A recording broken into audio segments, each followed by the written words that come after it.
عن جابر بن عبد الله الأنصاري رضي الله تعالى عنه قال رسول الله صلى الله عليه وآله وسلم إن لله عند كل فطر عتقاء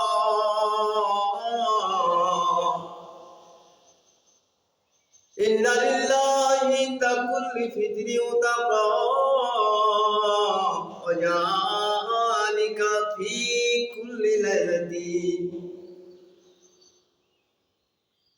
সাহিব নবী হযরত জাবের বিন আব্দুল্লাহ আনসারী রাদিয়াল্লাহু তাআলা আনহু বলেন,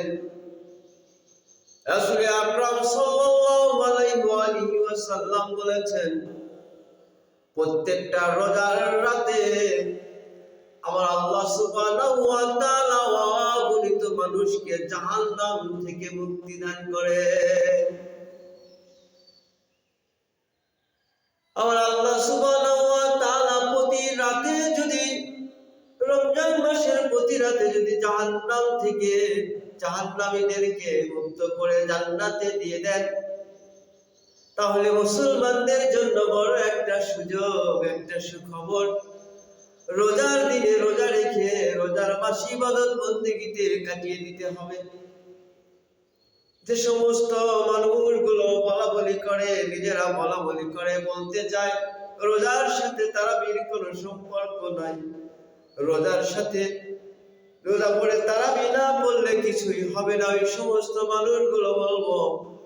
জাহান্নাম থেকে বাঁচার জন্য রাতে কিন্তু ইবাদত করতে হবে। আর আল্লাহ সুবহানাহু ওয়া তাআলা এই রাতে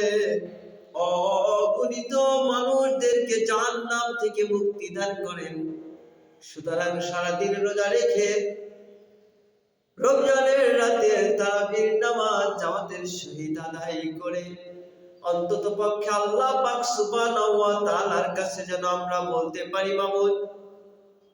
আমরা সারাটা দিন রোজা রেখেছি, রাতে আবার এশার নামাজ পড়ে তারাবির নামাজ পড়েছি, আবার তাহাজ্জুদ পড়েছি, আবার বিতর পড়েছি। মাবুদ জাহান্নামী বান্দা বান্দীদের যাদেরকে আপনি জাহান্নাম থেকে বের করে জান্নাতবাসী হিসেবে কবুল করেছেন, ওই সমস্ত মানুষগুলোর সাথে মাবুদ দয়া করে আমাদের নামটাকেও আপনি লিখে নেন, আমাদেরকেও জাহান্নামী কাতার থেকে জান্নাতি কাতার মুক্ত করে দেন।